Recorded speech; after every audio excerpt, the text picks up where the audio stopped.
ইয়া আইয়ুহাল্লাযীনা আমানুত্তাকুল্লাহ ওয়াবতাগু ইলাইহিল ওয়াসিলা ওয়াজাহিদু ফি সাবিলিহি লাআল্লাকুম তুফলিহুন।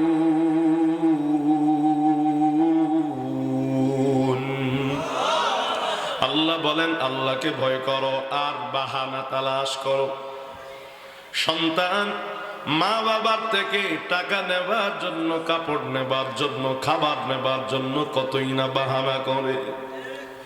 আর আমরা কিন্তু মালিকরে চিনি নাই, মা বাবাকে চিনেছি। মা বাবার কাছে বাহানা করলে মা বাবা দিতে বাধ্য হয়। কিসের কারণে? কয় মায়ার কারণে। প্রশ্ন যদি করা হয়, আমার মাওলার দয়া মায়া কি মা বাবার থেকে কম নাকি বেশি? আরো জোরে কম। যদি বেশি হয়ে থাকে তাহলে বাহানা কেন মালিকের কাছে ধরি না? অথচ মা বাবার কাছে বাহানা ধরতে আল্লাহ বলেন না। আল্লাহর কাছে বাহানা ধরতে আল্লাহ বলেছেন বাহানা তালাশ করো। আল্লাহ কয় ওয়াবতাগু ইলাইহিল ওয়াসিলা, বাহানা ধরো, বাহানা ধরো। এই বাহানা কেমন হবে উম্মত বুঝবে না, এজন্য মায়ার নবী বিভিন্ন বাহানার কথা বলেছেন। দারমিন হাদিসে মায়ার নবী 5টা আমলের কথা বলেছেন। বলেন না কয়টা আমল? আরো জোরে কোন কয়টা? মুখস্থ রাখতে হবে। বলেন না কয়টা? বলবো 5টা। কি হবে এই 5টা কাজ করলে? দুনিয়াতে চেয়ারম্যান কি সাধারণ মানুষ খুঁজে? চেয়ারম্যান সাধারণ মানুষকে খুঁজে না। বড় লোকে গরিবকে খুঁজে না, গরিব বড় লোকরে খুঁজে রে বাবা। কামলা দিন মজুর যে আছে টাকার জন্য মালিককে খুঁজে, মালিক দিন মজুরকে খুঁজে না। আমার আল্লাহ বলেন মালিক, আমরা হলাম আল্লাহ পাকের গোলাম। কিন্তু আল্লাহর নবী কয় 5 কাজ যদি কোনো উম্মত করতে পারো রে উম্মত, কাল কিয়ামতের ময়দানে তোমার জান্নাত খোঁজাখুঁজি করা লাগবে না। স্বয়ং জান্নাতেই 5 শ্রেণীর মানুষকে খোঁজাখুঁজি শুরু করবে।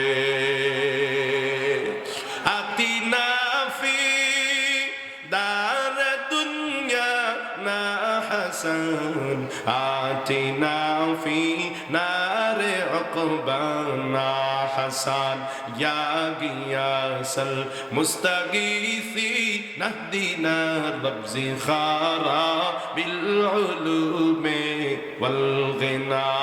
কয় আমল বাবা করা যাবে নি? 1 নম্বরে নবী কয় তালিল কোরআন। যারা কোরআন তেলাওয়াত দুনিয়ায় বেশি বেশি করবে, নবী বলেন তাদেরকে হাসরের ময়দানে জান্নাত পাগলের মতো তালাশ করতে থাকবে। জান্নাতের গেটে যখন যাবে, জান্নাত বলবে কোথায় ছিলা? আমি তো তোমাকে তালাশ করতে আসি। আমাকে আমার মাওলা তোমার জন্য বড় পাগল বানায় দিছে। কে কার জন্য পাগল হবে?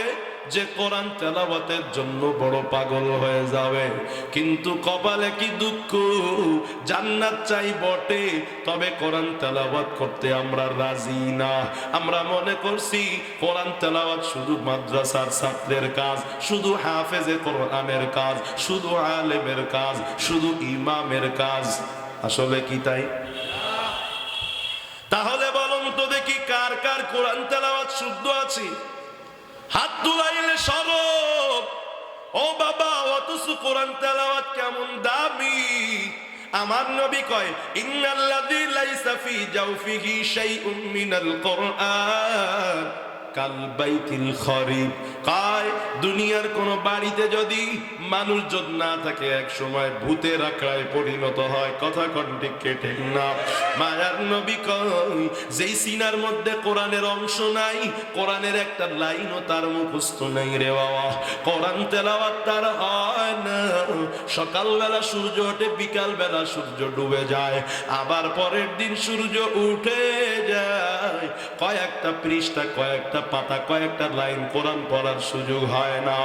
আমার রাসূল কয় ওই বান্দার ঘরটা, দিলের ঘরটা, অন্তরটা, দিলটা শয়তানের আখড়াখানায় পরিণত হয়। তার মানে যেই দিলে কোরআন আছে ওই দিলে শয়তান নাই, যেই দিলে শয়তান আছে ওই দিলে কোরআন নাই রে বাবা। যদি কারোর সিনায় কোরআন না থাকে ওর সিনাটা শয়তানের ঘর। যদি কারো জবানে কোরআনের তেলাওয়াত না হয় ওর জবানটা শয়তানের জবান। আরে বাবা, মায়ার নবী ঘরের কথাও বলেছি। আমার নবী ডাক দিয়ে কই লা তাজালু বুয়ুতাকুম মাকাবিরা, এই দুনিয়ার উম্মত তোমরা তোমাদের ঘরবাড়িকে কবরস্থানে পরিণত করবা না। কবরস্থান ভুতুরে পরিবেশ, সেখানে মানুষ ভয়ঙ্কর রূপে ভয় পায়। ও বাবা, যার বাড়িতে যেই ঘরে কোরআনের তেলাওয়াত চলে না, বিবিও কোরআন তেলাওয়াত করে না, স্বামীও কোরআন তেলাওয়াত করে না, ছেলেও কোরআন তেলাওয়াত করে না, মেয়েটাও কোরআন তেলাওয়াত করে না, আল্লাহর নবী কয় ওই ঘরটা কবরস্থানে পরিণত হয়ে যায়। কেমন জানি মুর্দা মানুষ থাকে, জীবিত মানুষ থাকে না। ও বাবা, কোরআন তেলাওয়াতের কি লাভ? কয় কোরআন তেলাওয়াত করলে দিলটা পরিষ্কার হয়ে যায়, গুনাহ করলে কোরআন তেলাওয়াতের কারণে দিলটা পরিষ্কার হয়ে যায়, দিলটা বড় উর্বর হয়ে যায়, শারীরিক শক্তি বৃদ্ধি পায়, দৃষ্টি শক্তি বৃদ্ধি পায়, কথার মধ্যে নূর হয়, ব্যবসার মধ্যে বরকত দেয় আল্লাহ।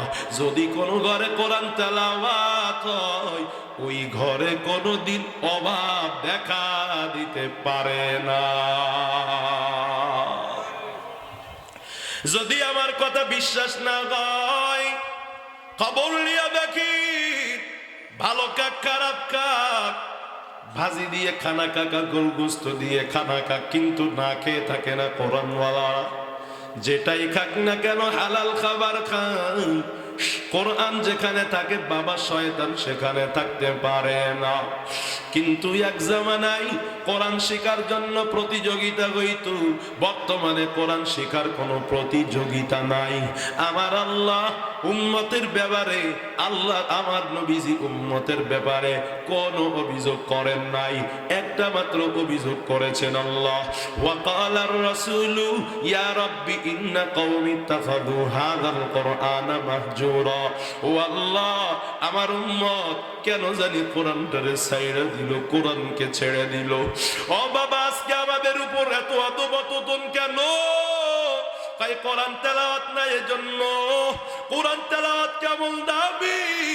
আল্লাহ কয় ইন্নাল্লাযীনা ইয়াতলুনা কিতাবাল্লাহি ওয়া আকামুস সালাহ ওয়া আনফাকু মিম্মা রাযাকনাহুম সিররান ওয়া আলানিয়া ইয়ারজুনা তিজারাতান লান তাবুর।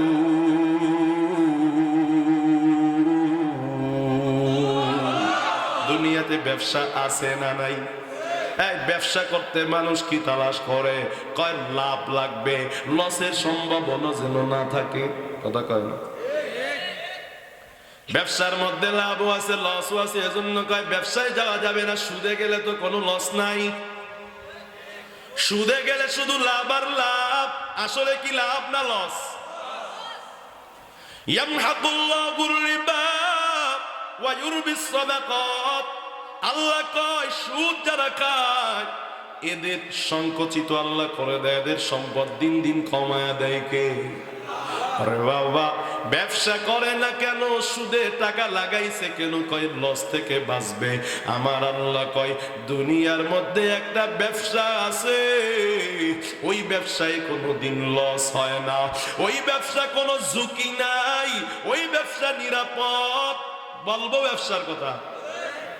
কে বলেছেন?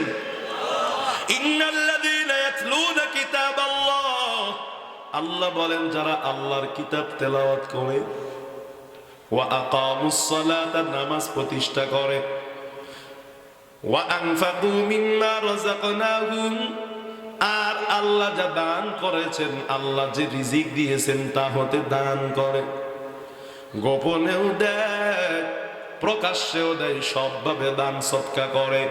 আমার আল্লাহ কয় এরা যেই ব্যবসা করেছে এই ব্যবসার মধ্যে কোনোদিন লস হতে পারে না। কোরআন যারা পড়ে এদের ব্যবসা বড় লাভের ব্যবসা। ওরে বাবা, কোরআন তেলাওয়াত এত দামি। কোরআন তেলাওয়াত যারা দুনিয়াতে করবে পরকালে এদের টেনশন নাই, টেনশন হবে জান্নাতের। এই সারা দুনিয়ার মানুষের জান্নাতে যাওয়ার টেনশন, আর কোরআন তেলাওয়াতকারীদেরকে জান্নাতে নেবার জন্য জান্নাতের টেনশন রে বাবা। কে কোরআন পড়তে জানেন না? আমি জানি না। ওরে পর্দার অন্তরালের মা, ঘরের মধ্যে কোরআন তেলাওয়াত চালু করে দেন। এই বাবার দল যারা চান তাদের ছেলেকে হাফেজ আলেম বানাবেন, ফজরের পরে সন্ধ্যার পরে ঘরে কোরআন তেলাওয়াত চালু করে। আপনার বিবি যদি ঘরে কোরআন তেলাওয়াত না করে, আপনার ছেলেটা কোরআনওয়ালা হতে পারে সন্দেহ আছে। তবে যার বিবি কোরআন পড়ে তার সন্তান হাফেজ হবে, আলেম হবে, এতে সন্দেহ নাই। আমার কথা যদি বিশ্বাস না হয়, হাফেজ আলেমদের বাড়িতে খবর নিয়ে দেখেন তাদের মায়েরা কোরআন পড়ে। ওরে আমার মাকে আমি দেখেছি কোরআন তেলাওয়াত না করে কোনোদিন ঘরের কাজে হাত দেয় নাই। ও পর্দার অন্তরালের আম্মা জান, নিয়ত করে নেন কোরআন তেলাওয়াত না করে কখনো ঘরের কাজের মধ্যে হাত দিবেন না। তেলাওয়াতের পর রান্না ধরবেন, রান্নায় বরকত আমার মাওলা বাড়ায়া দিবেন। সকালবেলা কোরআন তেলাওয়াত করবেন, সারাদিন স্বামী আপনার সাথে ভালো ব্যবহার করবে। সকালবেলা কোরআন তেলাওয়াত করে দেখুন না আম্মা জান, পরে বরকত আর বরকত রে বাবা। অভাবে পড়েছেন, সন্ধ্যায় ওয়াকিয়া তেলাওয়াত করে নেন। আল্লাহর পয়গম্বর কয়, যেই ঘরের মধ্যে সন্ধ্যার পরে সূরা ওয়াকিয়ার কোরআনের তেলাওয়াত হয়, ওই ঘরের মধ্যে কোনোদিন অভাব অনাটন স্পর্শ করতে পারে না। পারেনি ওয়াকিয়া? না বাবা, পারি না। কিন্তু না পারলে কি হবে? চেষ্টাও তো বাবাজি করি না। হয় পারি না গাড়ি চালাইতে, তাও চেষ্টা করো এক সময় পেরে যাওয়া। হয় পারি না ওভার ডিউটি করতে, কমের জন্য পারি না, হয় চেষ্টা করি দেখি পেরেই যাব। ব্যবসা পারি না, হয় শিখতে থাকি পেরেই যাব।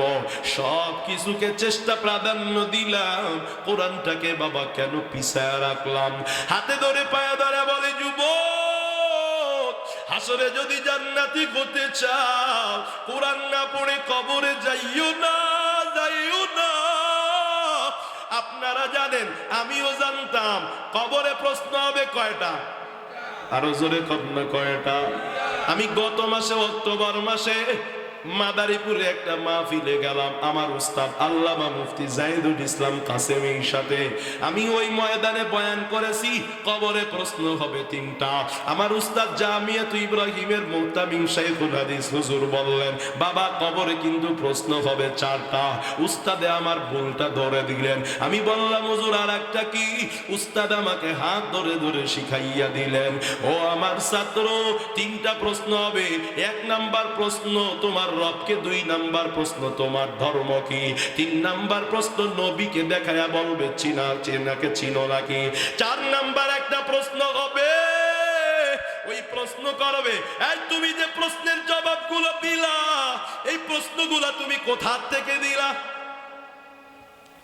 যে 3টা প্রশ্ন পারবে না, এর জন্য 4 নাম্বার প্রশ্ন আর হবে না। 3টা প্রশ্ন যে পাইয়া যাবে, পেরে যাবে, তাকে প্রশ্ন করা হবে কোথায় পেয়েছো? ওই নেককার বান্দা জবাব দিবে, আমি আল্লাহর কালাম পড়েছি, আল্লাহর কালাম দেখে দেখে 3টা প্রশ্ন শিখেছি। তার মানে বোঝা গেল, যারা কোরআন পড়ে নাই তারা এই 3 প্রশ্নের জবাব পারে না রে বাবা।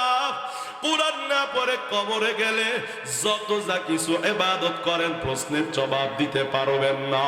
এক নাম্বার আমার মায়ার নবী কয় তালিল কোরআন কোরআন তেলাওয়াতকারীরা। ও বাবা, আমি মাঝে মাঝে একটা ঘটনা বলে থাকি। আমার উস্তাদ যার কথা এখন বললাম, যার কথায় আজকে বাদেশা বয়ান করে আসলাম কালীগঞ্জে, হুজুরের সাথে একটা সফরে আমি কালীগঞ্জের জিনজিরা মাদারীপুর এলাকায় গিয়েছি। মসজিদের মধ্যে একটা যুবক একটা পিলারের পাশে বসে বসে কোরআন তেলাওয়াত করতেছে। হুজুরও জামাত পাই নাই, আমিও পাই নাই। নামাজ শেষ করে আমার উস্তাদ ওই যুবকের কাছে গিয়ে বলতেছে, দেখে যুবক কান্না করে আর কোরআন তেলাওয়াত করে, আওয়াজ কিন্তু বাবাজি শোনা যায় না।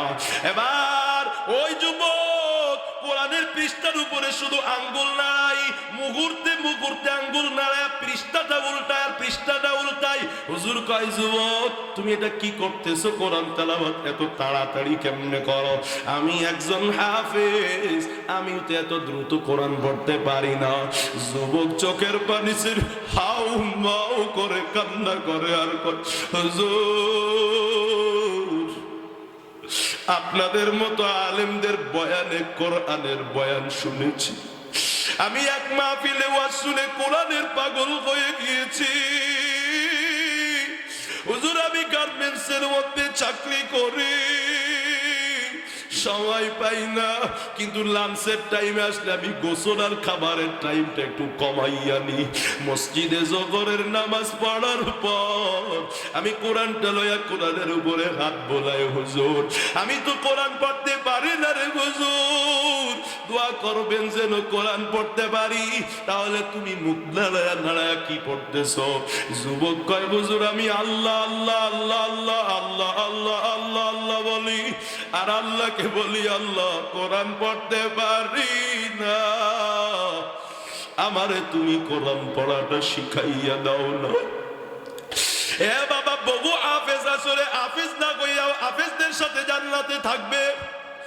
জিজ্ঞাসা করবে, আল্লাহ আমি তো হাফেজ না, আমার এই এত তালা বিল্ডিং কেন দিলা? আল্লাহ বলবে, বান্দা তুমি হাফেজ না, কিন্তু তোমার হাফেজ হওয়ার শখ ছিল, তুমি সব সময় হাফেজ হওয়ার চেষ্টা করতা। মানজাত দাওয়া যাতে চেষ্টা করে সে পায়। আল্লাহ কয়, ওয়াল্লাযীনা জাহাদু ফীনা লানাহদিয়ান্নাহুম সুবুলানা ওয়াজাহিদু ফী সাবিলিহি লাআল্লাকুম তুফলিহুন। চেষ্টা করতে থাকো সফল হওয়া। অতএব বান্দা তুমি কোরআন মুখস্থ করার চেষ্টা করেছো, এজন্য তোমাকে হাফেজের কাতারে দাঁড় করানো হয়েছে। এই আমার যেই যুবক ভাই আজকের বয়ান শুনে, যেই পর্দার মাঝকে বয়ান শুনে, আজকে থেকে এই দিনে 5টা মিনিট হইলেও কোরআন পড়ার তেলাওয়াতের চেষ্টা করবে। এই অবস্থায় মারা গেলে সে কোরআনওয়ালা হয়ে মারা যাবে। আর যে তেলাওয়াতের চেষ্টা করবে না, এ কোরআনের দুশ্মন হিসাবে বাবা আল্লাহর হাসরের ময়দানে উঠবে। আল্লাহর কাছে দোয়া করি, ও মালিক, মাইকের আওয়াজ আমরা যারা শুনতেছি, আমাদের প্রত্যেককে কোরআন তেলাওয়াত শিকার আমলের তৌফিক দান করেন, আমিন। কয় নাম্বার গেল? আরো জোরে কোন, মনে থাকবে নি? মুখস্থ করা লাগবে। 2 নম্বরে হাফিজুল লিসান, জবানের হেফাজতকারী। কিসের হেফাজত? قال النبي صلى الله عليه وسلم من يزمن لي ما بين لحييه وما بين رجليه أضمن له الجنة। মায়ার নবী বলেন, 2 জিনিস হেফাজতের জিম্মাদারি জানিবা, আমি নবী তার জন্য জান্নাতের জিম্মাদার হয়ে যাও। সুবহানাল্লাহ কয়। 1 নম্বরে জবান, 2 নম্বরে লজ্জার স্থান। এ বাবা খেয়াল করে দেখবেন, এই 2টা অঙ্গের মধ্যে কোনো হাড্ডি নাই। এই 2টা অঙ্গ বড় নরম। এর মধ্যে বাবার রগ আছে, এর মধ্যে বাবার চর্বি আছে, তেল আছে, চামড়া আছে, গোস্ত আছে। কিন্তু এই দুইটা অঙ্গের মধ্যে বাবা কোনো হাড্ডি নাই, এজন্য এই দুইটা অঙ্গ বেশি নাড়ানাড়ি করার চেষ্টা করে। জিহ্বার মধ্যে হাড্ডি নাই, এজন্য জিহ্বা শুধু কথা বলার চেষ্টা করে, জিহ্বা কেন যেন বসেই থাকতে চায় না। তবে একটা কথা শোনাইয়া দেই, হযরত সিদ্দিক আকবর রাদিয়াল্লাহু আনহু জান্নাতি না জাহান্নামী? রজরে শুধু কি জান্নাতি? আল্লাহর পয়গম্বর বলেন, উম্মতের মধ্যে যেই মানুষটা সবচেয়ে শ্রেষ্ঠ, পয়গম্বর বলেন ওই মানুষটা অন্য কেউ না, সেটা হলো আবু বকর। হযরতে আয়েশা রাদিয়াল্লাহু আনহা কে? তিনি নবীর বিবি, জানেন না আপনারা? একদিন নবীকে প্রশ্ন করে, নবী, এই আসমানে যে তারকারাজি দেখা যায়, এই তারকারাজির মতো এত আমল করেছে এমন কেউ আছে নাকি? দুনিয়াতে কি এত আমলওয়ালা কোন ব্যক্তি আছে? নবী আবার কয়, আয়েশা রে, আছে তো। আয়েশা ভেবেছে তার বাবা আবু বকরের কথা বলা হবে। নবী কয়, না না, আবু বকর না। কয় কে? কয় ওমর। নবী বলেন, ওমরের আমল এত বেশি, আসমানের তারকার সংখ্যা যত বেশি, ওমরের আমলের সওয়াব তার থেকেও বেশি। আয়েশা বলেন, নবী গো, আমার বাবা কই গেল? আমার বাবার আমল কি এত নয়? ওমরের আমল কি আমার বাবার থেকে বেশি নাকি? আমার নবী কয়, রে আয়েশা, ওমর যেদিন ইসলাম গ্রহণ করেছে সেদিন থেকে মরণ পর্যন্ত যত আমল হযরতে ওমর জীবনে করেছে, সব আমলগুলা যদি এক পাল্লায় দেওয়া হয়, তোমার বাবা আবু বকর যে আমার সাথে হিজরতের সফর করেছে, হযরতে ওমরের সারা জীবনের আমল আবু বকরের এক রাতের সমান হতে পারে না। হযরতে ওমর এই তারকার চেয়ে বেশি আমল করেছি, এরপরেও আবু বকরের এক রাতের আমলের সমান না। এত বেশি আমল হযরতে আবু বকর করেছে। কেমন দামি সাহাবী! আবু বকরের কাপড় নাই, হালাল টাকা ছাড়া কাপড় বানায় না। একদিন কাপড় না থাকার কারণে আবু বকর সালাত চট পড়েছে, আল্লাহ সেটা আবার দেখে ফেলেছে। আমার আল্লাহ এত ভালো লেগেছে, আল্লাহ কয়, আসমানের ফেরেশতা তোরা সবাই আজকে সালাত চট পড়বি। আল্লাহু আকবার। জিবরিল আমিনও সালাত চট পড়েছে, নবীর কাছে সালাত চট পড়ে হাজির। নবী কয়, রে জিবরিল, কোনদিন সালাত চট পড়তে দেখি না। ও জিবরিল, আজকে কেন সালাত চট পড়ে আসলা? জিবরিল কয়, নবী গো, আমি একা সালাত চট পড়ি নাই, আসমানের সব ফেরেশতারা আজকে সালাত চট পড়েছে, আল্লাহ আদেশ দিয়েছে। নবী কয়, কেন? কয়, নবী রে, আপনার আবু বকর সালাত চট পড়েছে আপনি জানেন না। ওই সালাত চট আমার মাওলার এত ভালো লেগেছে, সব ফেরেশতারে আল্লাহ আজকে সালাত চট পড়াইছে, আর আমাকে আল্লাহ সালাত চট পড়ায় পাঠাইছে। আপনার আবু বকর রে আমার মাওলা স্পেশাল সালাম জানাইছে। এত দামি আবু বকর, আমার মাওলা তাকে সালাম জানায় রে বাবা।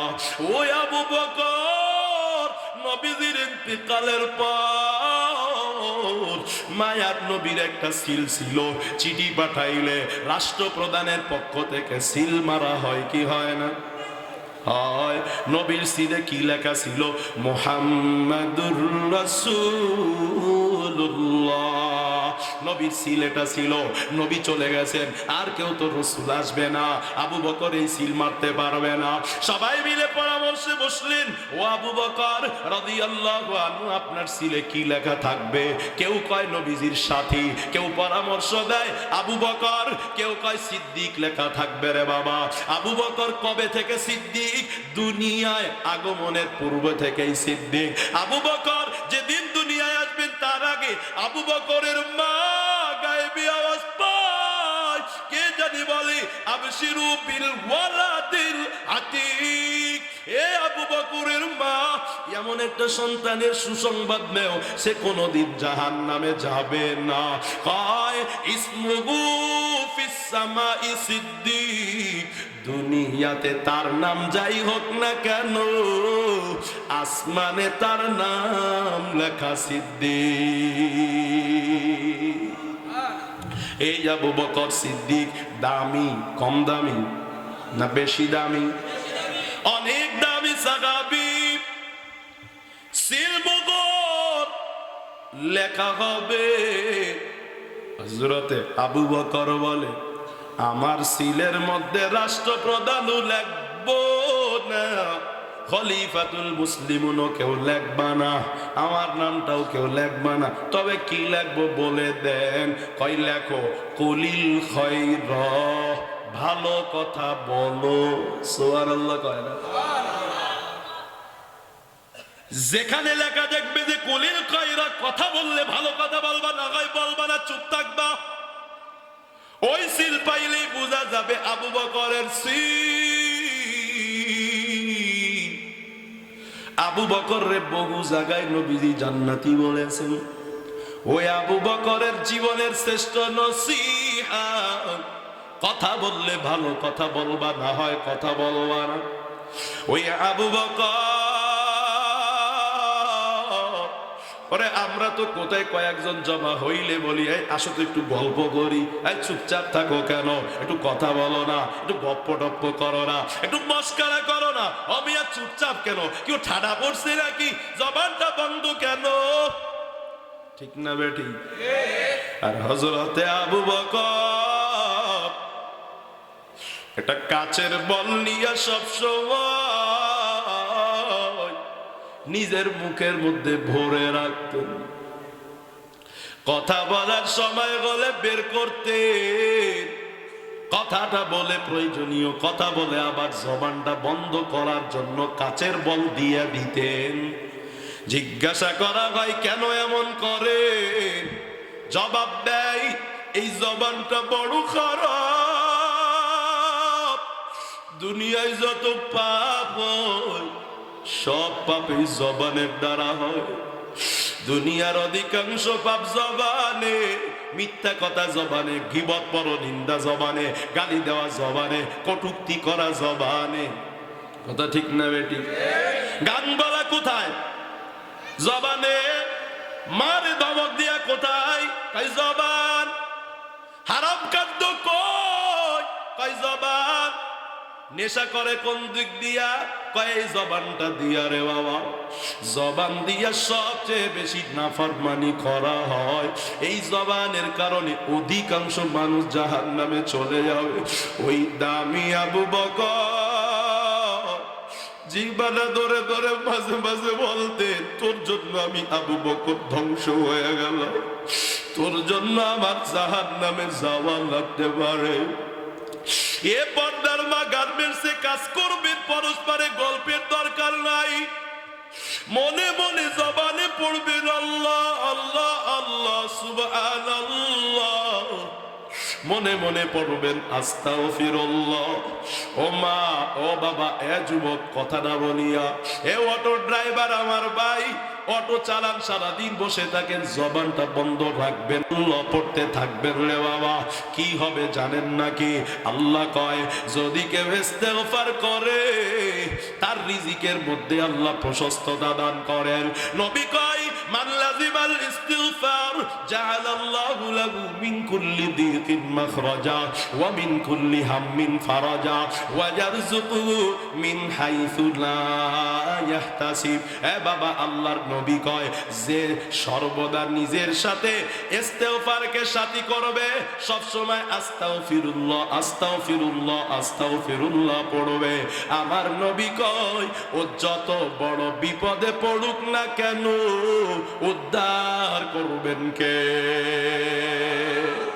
আমার নবী কয় যত বড় পেরেশানি আসুক পানি বানাইয়া দিবেন কে? আমার নবী কয় এমন জায়গা থেকে আল্লাহ রিজিক দিবেন ও কল্পনাও করতে পারি নাই। এ বাবা, আমল করে দেখেন, ফলাফল না পাইলে আমারে বইলেন। মাঝে মাঝে আমারও অভাব অনাটন দেখা দেয়, ইস্তিগফার পড়া শুরু করে দিয়ে হাদিস মনে কইরা কসম আমার মাওলার, ইস্তিগফার পড়তে থাকি পড়তে থাকি পড়তে থাকি পড়তে থাকি, এমন জায়গা থেকে কিছু টাকা পয়সার ব্যবস্থা আমার মাওলা করে দেন আমি জীবনেও কল্পনা করি না এখান থেকে আমার জন্য কিছু হাদিয়া আসতে পারে, কল্পনাও করা যায় না রে বাবা। যদি আল্লাহর কুদরত দেখতে চাও 24টা ঘন্টা ইস্তিগফারকে সাথী বানাইয়া নাও। তারপরে বাবা 1 মাস পরে আমার কাছে গিয়া বলবা হুজুর আপনার কথা মিথ্যা না সত্য, 24টা ঘন্টার সময় পাইলেও আস্তাগফিরুল্লাহ আস্তাগফিরুল্লাহ আস্তাগফিরুল্লাহ, দেখবেন বাবা কি বরকত পাওয়া যাবেন। এই জবানটা দিয়া খারাপ কথা যেন বের না হয়। যদি ভালো কথা বলতে না পারেন মানসামাতা নাজা, চুপচাপ থাকবেন, তাও রে বাবা কোনো ক্ষতি হবে না। চুপ থাকাও বাবা একটা ইবাদত। জবানটা দিয়া উল্টা পাল্টা কথা বলা যাবে না, গানের কলি টান দেওয়া যাবে না, গীবত করা যাবে না, অন্যের সমালোচনা করা যাবে না, মা বাবারে কষ্ট দেওয়া যাবে না, কোনো মানুষকে কষ্ট দেওয়া যাবে না, কোরআনের বিরুদ্ধে কথা বলা যাবে না।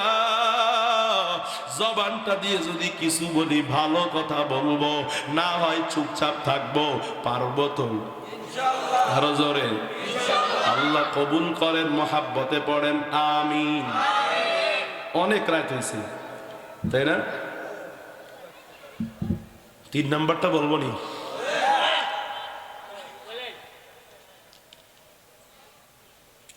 করবেন না তো, এটা অভ্যাস নাই অনেকের। কারণ কি জানেন, এই 2টা করতে টাকা পয়সা লাগে না, পরের গুলো করতে টাকা লাগে।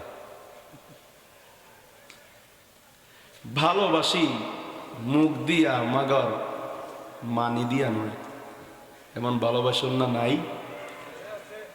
বহুত ভালোবাসার লোক দুনিয়াতে আছে, মুখে উল্টায় ফেলায়, 2 টাকা পকেট থেকে বের করে ভালোবাসা নাই। কথা ঠিক না বেটি? আল্লাহ অমুকসিল উরিয়ান। 3 নাম্বার, বিবস্ত্রকে যারা বস্ত্র দেয় তাদেরকে জান্নাত পেরেশান হইয়া খুঁজতে থাকবে। আর আস্তে কোন সুবহানাল্লাহ। জীবনে চিন্তা করেন তো, কোনো বিবস্ত্রকে বস্ত্র দিছেন? অনেকেই দিছেন আলহামদুলিল্লাহ, কিন্তু প্রত্যেকে চিন্তা করুন এটা জান্নাতি আমল। শুধু জান্নাতি আমল না, জান্নাত ডাকবে সেই আমল। চিন্তা করেন একটা পোশাক কয় টাকা দাম? 1000। 1000 টাকা দিয়ে জীবনে একটা কাপড় কিনে কাউকে দিয়েছেন, গরিব, ছেঁড়া কাপড়, পরতে পারে না, মনে পড়ে? আহা, ইসলামের সৌন্দর্য এগুলা। দেয় বাবা, বড় লোকে দেয়, তবে কেমন কাপড় জানেন? বলবো নাকি? কাপড়টা নেওয়ার জন্য কত মেহমান আছে। আমাদের সমাজে প্রচলিত আছে যে কেউ কারোর বাড়িতে গেলে আত্মীয় স্বজনরে কাপড় দেয়, আছে না নাই? সম্পূর্ণ ইসলাম সম্মত প্রথা এটা। অনেক গরিব এমন আছে চিন্তা করে আমার ভাসুরের বাড়িতে, দেবরের বাড়িতে, দুলাভাইয়ের বাড়িতে বেড়াতে যাও, চাচা শ্বশুর মামা শ্বশুরের বাড়িতে বেড়াতে যাব, ইত্যাদি ইত্যাদি কোনো বাড়িতে বেড়াতে যাব, হয়তো আমার একটা কাপড় দিবে।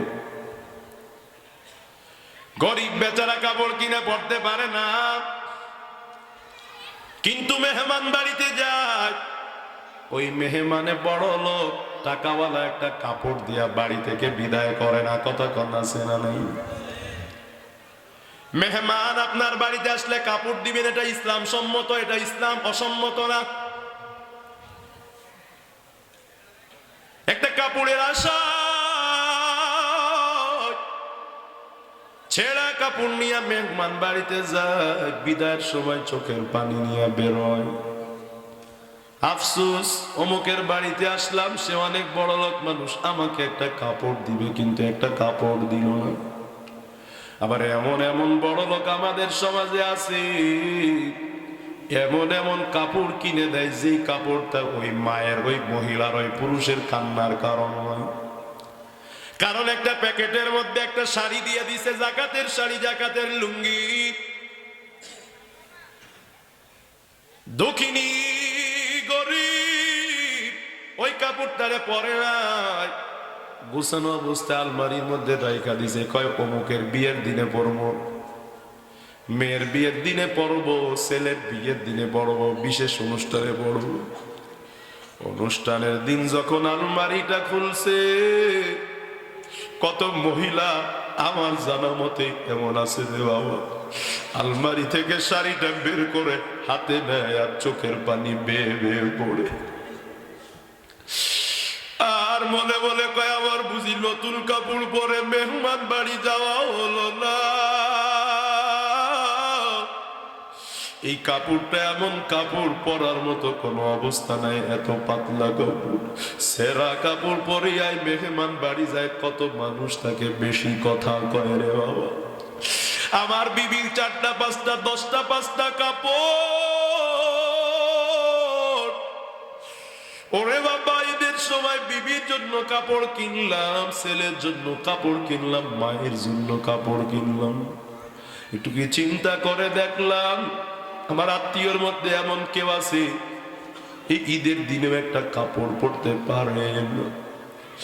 ওরে বাবা, তোমার বিবিরে, তোমার ছেলেরে, তোমার মেয়েরে কাপড় দিলে তারা যতটা না খুশি হয়, এটা কাপড় যদি এক গরিব মহিলা অথবা পুরুষকে দিতা, ঈদের দিনে খুশির চোটে কান্না করে দিত, চক্ষু দিয়ে পানি পড়তো রে বাবা। আপনারা আগেও শুনেছেন আল্লাহ বলবেন আমি কাপড় চেয়েছি, তুমি আমাকে কাপড় দাও না। হাসরে বলবেন ও আল্লাহ আপনি কি কাপড় পরেন? আমি পরি না, আমার গরিব বান্দা বান্দিরা তো পরে, তাদেরকে একটা কাপড় দিলে আমি আল্লাহকে দেওয়া হইতো। ও বাবা, আমরা কত কাজ দুনিয়াতে করি, গরিবরা একটা কাপড় দিয়ে সহযোগিতা করি না। ঈদের দিনে যদি নিজের কাপড়ের সাথে আর একটা কাপড় কিনতে পারে, ওই গরিবের চোখের পানি আমার মাওলার আরশ কাঁপায়া দিবে রে বাবা। এজন্য আল্লাহর নবী কয় অমুক সিলওয়ারিয়াত বস্ত্রহীনকে যারা বস্ত্র দেয়, হাসরের কঠিন ময়দানে পাগলের মতো জান্নাত তাদেরকে তালাশ করতে থাকবে। এটা হলো 3 নম্বর বাবা। 4 নম্বর ওয়ামুতহিমিল জিয়ান, ক্ষুধার্তকে যারা খানা খাওয়ায়, এদেরকে হাসরের ময়দান পাগলের মতো জান্নাত তালাশ করতে থাকবে রে বাবা। কত ক্ষুধার্ত আমার আপনার জমিনে আছে, আমার আপনার পাশে আছে, লজ্জার কারণে, শরমের কারণে বলতে পারে না, নাকি নাই? আমি তো 3 বেলা খায় আছি, বলবেন হুজুর আমি তো বড় লোক না। আব্বুবাজ বড় লোকদের জন্য নাও, কারণ কি বড় লোকে এসে পার্টিতে বসতে চায় না, কথা কন ঠিক কে ঠিক না? এজন্য ওরা ওয়াজ শুনে না। হেদায়েতের মালিক আমার আল্লাহ। যে আমলগুলোর কথা বলতেছি জান্নাতি আমল, জান্নাতি আমল, এই আমলগুলো যদি কেউ করে মরণের সময় জানা যায় যে সে জান্নাতি, সেটা প্রমাণ হয়ে যায় রে বাবা। ভালো করে দেখবেন এই কাজগুলো যারা করে গেছে এদের জানা যায় মানুষ ফালানো যায় না, অনেক মানুষ আর মানুষ, ভালো ভালো মানুষ এদের জানা যায় পাওয়া যায়। ওরে বাবা, কে ক্ষুধার্ত থাকে, কে অভাবে আছে, কার ছেলেটা মাদ্রাসায় পড়তে পারে না, নিজে যা খাক আর না খাক। অনেক গরিব এমন আছে মাদ্রাসায় পড়ে, ছেলেটা পড়ায়, ছেলেটার কাপড় চোপড় দিতে পারে না, পরীক্ষার ফি দিতে পারে না রে বাবা। এই খবর তো কোনোদিন রাখলাম না। নামাজ ইবাদত মনে করলাম, রোজা ইবাদত মনে করলাম, এগুলারে ইবাদত মনে করলাম না। এগুলাই তো বাবা ইসলাম, এগুলাই তো ইসলামের আমল। যেখানে যে না খেয়ে থাকবে তার খাবারের ব্যবস্থা করে দাও, ইয়েতিমদের লালন পালন করো, গরিব অসহায়দের লালন পালন করো, আত্মীয় স্বজনের খবর নাও। আমরা তো মনে করি আত্মীয়কে সমাদর করলাম, তাকে কাপড় চুপড় দিলাম, মনে হয় টাকা শেষ হয়ে গেল, গরিব হয়ে গেলাম। অথচ বায়ানুল বিকাশ মান সাররাহু আইয়াবসুতা লাহু ফি রিজকিহি আও ইউনশা লাহু ফি আসারিহি। কেউ যদি চায়, বলে কি চায়? কই কেউ যদি চায় তার রিজিকটা প্রশস্ত করবে, তার ইনকাম বেড়ে যাবে, বরকত বেড়ে যাবে, শান্তি বেড়ে যাবে। আর একটা কি, দুনিয়াতে বেশি দিন বাঁচতে চায়, আমার নবী ডাক দিয়া কয় সে যেন আত্মীয় স্বজনের দেখভাল বেশি করে। ফুফু আছে, খালা আছে, নানি আছে, মামা আছে, কত আমাদের নিজেদের আপনজন গরিব। কার জানি ফুফাতো ভাই মাদ্রাসায় পড়ে, বেতনটা ঠিক মতো দিতে পারে না বাবা। কার জানি মামাতো ভাই মাদ্রাসায় পড়ে, পরীক্ষার ফি দিতে পারে না। কার যেন ভাই ব্রাদার আত্মীয় স্বজন মাদ্রাসায় পড়ে, বাবা বেতন দিতে পারে না। ওরে বাবা, একজন জান্নাতি মানুষের জানাজা পড়েছিলাম গত কয়েক মাস আগে। গৌগরডাঙ্গা মাদ্রাসায় খেদমত করেছে, ঢাকা দারুল ইহসান বিশ্ববিদ্যালয় দারুল ইহসান ইনস্টিটিউটের হেফজখানায় 25 বছর খেদমত করেছে। বুজুর্গ মানুষ, জান্নাতি মানুষ। উনি যে জান্নাতি মানুষ এই কথা কেউ অবিশ্বাস করে না, জানাজা প্রমাণ হয়েছে। ওই জানাজায় খবর পাইলাম, যেখানে যাই দুইজন দাঁড়ায় গল্প করতেছে। হেফজখানায় চাকরি করে, ওনার ভাই একটা সচিব, ওনার ভাই একটা রেল মন্ত্রণালয়ে অনেক গুরুত্বপূর্ণ দায়িত্বে আছে, একজন ইনসেপ্টা কোম্পানির বড় অফিসার, একজন অ্যারিস্টো ফার্মার বড় অফিসার। আর উনি হলেন মাদ্রাসায় পড়েছে, হাফেজ হয়েছে, আলেম হয় নাই, হেফজখানায় খেদমত করে কাটাইছে। জানাজার সময় এই জায়গা দুইজন দাঁড়ায় আছি, শুনতেছি যে অমুক ছেলেটার মাদ্রাসায় প্রতি মাসে 1000 টাকা উনি পাঠাইতো। আর একটু ওই দিক যায় দেখি আর একজন বলতেছে যে আমার ভাইকে উনি 1000 টাকা দিত। আমি আমার সামনে আমার সাথে তারাবি পড়াইছি হাফেজ রবিউল ইসলাম, ও কান্না করে বলতেছে আমার ছোট ভাই জামিয়া রশিদিয়া ফেনী মাদ্রাসায় পড়ে, আমার ছোট ভাইয়ের জন্য প্রতি মাসে রানী 1000 করে টাকা দেয় রে বাবা। আমিও যখন মাদ্রাসায় পড়েছি বাবা ছিল না, আমার জন্য প্রতি মাসে 1000 করে টাকা পাঠাইয়া দিতে। আল্লাহর বান্দার কামি ছিল মাদ্রাসায় কে পড়ে, কে টাকার অভাবে পড়ালেখা করতে পারে না। ওরে বাবা ফরিদাবাদ যাবে, ওই রহমানিয়া মাদ্রাসায় যাবেন, বড় বড় মাদ্রাসায় যাবেন, অনেক সন্তান আছে টাকার অভাবে পড়ালেখা ছেড়ে চাকরি করে। ওরে বাবা দুনিয়ায় সফল কি, আলেম না ছাড়া দিনের উপরে থাকা অনেক কঠিন রে বাবা। এজন্যই তো আল্লাহ বলেছেন ইন্নামা ইয়াখশাল্লাহা মিন ইবাদিহিল উলামা, উলামা ইকরামই আল্লাহকে ভয় করে।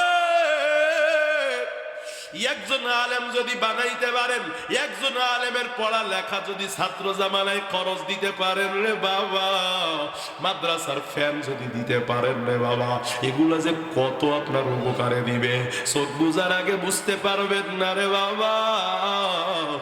এবার তার জামাতা আসলো সামনে, আইসা বলতেছি তার যে টেবিল আছে, তার যে বাক্স আছে, তার যেই শোকেস আছে, শোকেসের টেবিলের মধ্যে দেখলাম আমরা বগুড়া জামিল মাদ্রাসার রিসিট বই, সেখানেও সে দান করত এতিম গরিব ছাত্রদের জন্য। ফেনী মাদ্রাসার রিসিট বই তার ওখানে, ঢাকার বিভিন্ন মাদ্রাসার রিসিটের কপি সে টাকা দান করেছে, সেটা তার মধ্যে। নিজের টাকা ছিল না, তার ভাই জানাজার সময় কান্না করে আর কয় এত টাকার মালিক, যাকাত ঠিক মতো দিতাম না, আমার ছোট ভাই বলতো, ভাই রে অমুক ছাত্র কিতাব কিনতে পারে না, কয়টা টাকা দেন না আমি ওর কিতাবগুলো কিনে দিই। আমার ছোট ভাই বিভিন্ন জায়গায় এগুলো করতে, এখন সে মারা গেল, এখন আমি এই ছাত্রগুলো কই কই কই কই খুঁজে খুঁজে পাবো। যার সাথে দেখা হয়তো, ভাইজান কিছু টাকা দেন না, মাদ্রাসার ছাত্রদের জন্য দেন না, রেখে দিতেন। জাকাতের টাকা রাখিয়া সারাটা বছর মাদ্রাসার বিভিন্ন ছাত্রদেরকে দিয়ে দিত। এমন ওই জানাজার ময়দানে প্রায় শতখানিক হাফেজ আলেম পাওয়া গেছে। 100 হাফেজ আলেম মাদ্রাসায় পড়ার সময় সে সহযোগিতা করেছে। একটু বলেন না, তারে আমার মাওলা জান্নাত দিবে না কেন রে বাবা? আল্লাহর নবীর হাদিস, টাকা পয়সা যাদের নাই, খাবার দাবার যাদের নেই, মাদ্রাসায় টাকা দিয়ে খাইতে পারে না, এদের খাবারের ব্যবস্থা যারা করবে জান্নাত তাদেরকে ডাকতে থাকবে রে বাবা। কত এতিম ছাত্র মাদ্রাসায় আছে। আপনার তো কপালটা ভালো না, আপনার ছেলেটা মাদ্রাসায় পড়ে নাই, আলেম বানাইতে পারলেন না। যার দোষ আপনার নিজেরই বাবা, অন্য কারণ। আপনার ছেলে যদিও মাদ্রাসায় পড়ে নাই, ওর দ্বারা ভালো কিছু আশা করা যায় না। আপনার যে ছেলেটা নেশা করে, নামাজ পড়ে না, দাড়ির মধ্যে খুর লাগায়, বিড়ি খায়, গাঞ্জা খায়, নেশা করে, মা বাবারে কষ্ট দেয়, আমার সব বয়ানে প্রায় এই কথাটা থাকে, ওরা মা বাবার জন্য সাপের মতো দুধ কলা খাওয়া সন্তান পালতেছেন। ওই সন্তান আপনার কোনো কামে দিবে না, না দুনিয়ায় দিবে, না পরকালে দিবে, না কবরে যাবার সময় দিবে।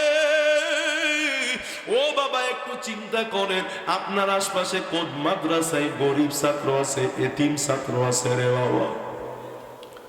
এদের একটু খবর নেন, এরা আপনাকে ভুলবে না রে বাবা। আল্লাহ কোরআনে গ্যারান্টি দিয়েছেন, আল আখিল্লাউ ইয়াউমা ইদিন, ওই দিন সবাই শত্রু হয়ে যাবে, একমাত্র আল্লাহর কারণে যে গরিবের সাথে ভালোবাসা ছিল, যে আলেমের সাথে ভালোবাসা ছিল, এরা ভুলবে না। বাবারে যদি বাঁচতে চান একটু খবর নেন না, নিজের ছেলেটা পড়ে নাই, কার ছেলেটা বাচ্চাটা পড়াইতে পারে না, ভালো মাদ্রাসায় দিতে পারে না রে বাবা, ওর একটু ব্যবস্থা করে দেন না। দুই একজন এতিমের মাথায় হাত বোলায় দেন। এখানে এমন অনেক বান্দা আছে যারা জীবনে এতিমকে 2 টাকা দিয়ে সহযোগিতা করে নাই। আপনি বলবেন, হুজুর আমার তো নাই। ও বাবা, তোমার নাই, যা সে দিয়েছেন কে? আরো জোরে বলেন না, কে? একদিন তো তুমি এমন ছিলা, তুমি হাত দিয়া কামাই করতে পারতা না, বলো না 2 হাতের শক্তি দিয়েছেন কে? চাইলে শক্তি নিয়ে যেতে পারেন কে?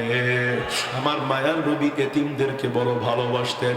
নবী কয়, কোন উম্মত যদি কোন এতিমের মাথার মধ্যে এভাবে হাতটা বুলাইয়া দেয়, এভাবে যদি হাতটা বুলাইয়া দেয় এতিমের মাথার মধ্যে, যে বাবা তুমি কি ভালো আছো, খানা দানা খাইছো নি বাবা, একজন এতিমের মাথায় এভাবে হাত বুলাইলে, আমার নবী কই, আল্লাহর বান্দার হাতের মধ্যে এতিমের মাথার যতগুলো চুল লাগবে, অতগুলো চুল পরিমাণ সওয়াব আমার আল্লাহ ওই বান্দাকে দান করবে।